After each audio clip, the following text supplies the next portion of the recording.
fost și acum ți-e greu să recunoști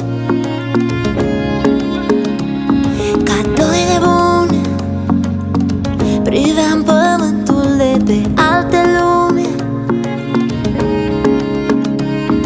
Magia de o secundă cât o veșnicie, sărut cu praf de stele, unii zic chimie, infinitul meu de gânduri ce-mi faci tu mie. Mi-am ales și stelele, chiar o galaxie, și-am făcut din cer o întreagă poezie, infinitul meu de gânduri ce-mi faci tu mie. Unde am ajuns noi doi, ce ne desparte, eram atât de aproape, cel mai departe. Unde am ajuns noi doi, nimeni nu poate, eram atât de aproape, cel mai departe. Cel mai departe.